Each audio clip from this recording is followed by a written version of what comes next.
características da força, né? Geralmente eu tenho magnitude, quando eu faço, né, principalmente, eu ver isso aqui, é exatamente isso, né? Quando eu vou, qual que é a representação de uma força, tá? Quando a gente coloca na biomecânica, é um vetor, é uma seta, tá? E aí a gente, na biomecânica, vocês devem ter visto, né, várias setas para você ver o poder da ação da musculatura, e isso nos dá um norte bastante interessante. E a partir desse conhecimento que eu vou passar aqui, dá para a gente ter um entendimento, né? Quando a gente vê uma figura cheia de setas de vetores ali, primeiramente, às vezes a gente pode olhar assim e falar, cara, que é isso, né? Uma coisa assim difícil de se interpretar. Mas ao decorrer, quando a gente começa a interpretar, a gente vai achar um sentido mais fácil e plausível das explicações aí desses vetores, tá? E, geralmente tem a magnitude, que é a intensidade.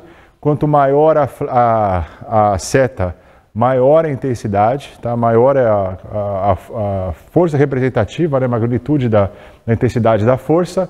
A indicação, a direção, o ponto de aplicação e o sentido, eles são interessantes ali para a gente interpretar qual direção está indo aquela força que está sendo produzida, e a gente consegue ter uma interpretação mais fidedigna daquele quadro, tá? Então, por exemplo, eu tenho características de forças lineares, né? Aqui, por exemplo, nesse exemplo, como é que eu sei quem vai ganhar, né? Se essa seta é o mesmo sentido, mas direções opostas, né? E se for a mesma magnitude, o mesmo comprimento da seta, o que quer dizer isso para mim? Que vai ficar empatado, né? O cabo de guerra vai ficar empatado. Se essa direção, se a somatória desse vetor mais esse vetor for igual ao vetor representativo do barco no sentido oposto, o que acontece? Também vai ficar empatado. Quando eu sei que eu vou movimentar, o barco vai se mover, quando a somatória dessa seta mais essa, que representa a força empregada pelas duas pessoas, for maior que a força representativa que o barco está exercendo de maneira oposta, tá? E aí eu vou conseguir movimentar, tá? Aqui a gente tem forças paralelas, né? Dois pontos de atuação de força. Quando eu sei que a prótese ela é colocada de uma maneira adequada, quando ela está bem no meio dessas direções. Porque, olha que interessante, se eu tiver mais para cima ou mais para baixo, aí ela vai causar um desequilíbrio, porque ela está mais favorável a um ponto com relação ao outro. E aí ela não vai exercer tanto um componente de estabilização. Ela vai exercer um componente o quê? Favorecer a rotação. Para eu ter um componente de estabilização e eu coloco uma força contralateral, tem que estar bem no meio das duas, tá? Para que eu possa ter essa estabilidade, tá? Se não tiver no meio, ela pode favorecer, causar um estresse com sentido rotatório, provocando um torque, então forçando algum tipo de movimento e a pessoa causando desconforto e a órtese, no caso o colete, não tendo a sua devida aplicação, né? Causando desconforto ou quadro de dor por essa aplicação de força mais constante, forçando a pessoa, né, a algum tipo de compensação ou de realização de movimento, tá? Esse estudo, então, por exemplo, do colete, eu trabalho muito com postura, o pessoal pergunta muito, usar um colete e tal. Tem coletes que são prescritos, são muito importantes para alguns desvios posturais, principalmente na criança, mas eles são moldados conforme a estrutura, tá? Porque os pontos de aplicação de força, eles têm que estar bem direcionados, bem colocados e principalmente, no caso da postura, colocados bem nos pontos do lado convexo ali, né? Para tentar trazer a coluna para alinhamento. Se não coincidir com as características da pessoa, por isso que a prescrição tem que ser individual, pode causar algum tipo de compensação de movimento, desconforto e ter um resultado deletério ao invés de um resultado positivo com relação à questão de um desvio postural. E isso é de suma importância, tá? Então, por isso que agora o colete de corrigir postura meio que aleatório, acredito que as sessões de exercício bem orientada, elas têm uma maior valia do que coletes meio aleatórios, sem ser pré-moldados e sem propósitos bem específicos e principalmente para populações, para criança que não tem a formação óssea consolidada, algum tipo de colete acaba tendo uma explicação mais razoável. Agora, forças, né, concorrentes, né? Aí a gente vai fazer uma composição de um diagrama, tá? De um paralelograma de forças. Tá? Então, por exemplo, como é que eu sei qual sentido a caixa vai se mover quando eu tenho esse indivíduo A empurrando para um lado e o outro numa outra direção no outro lado? Tá? E aí a gente tem uma construção que a gente fala que é a construção cauda-ponta. Tá? Então, por exemplo, eu faço o quê? Ó? Eu coloco essa seta, tá? A cauda dessa seta na ponta dessa aqui. E, consequentemente, a mesma coisa. Essa seta eu ponho aqui, ó. E construo um paralelograma, que é mais ou menos assim, ó, que fica.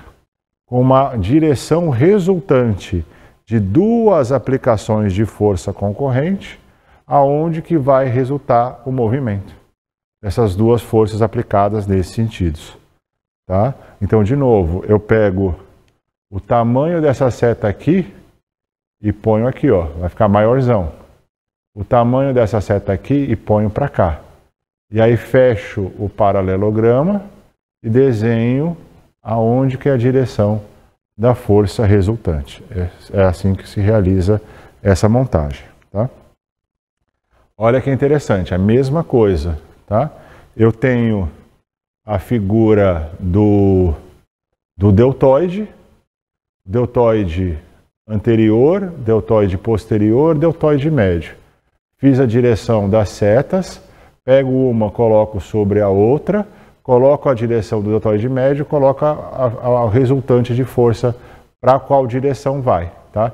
Isso me diz o quê? Que quando a fibra anterior contrai, a fibra posterior contrai, a fibra média contrai, a direção vai ser para o meio. Vai ser para o meio e o meio um pouco mais para frente.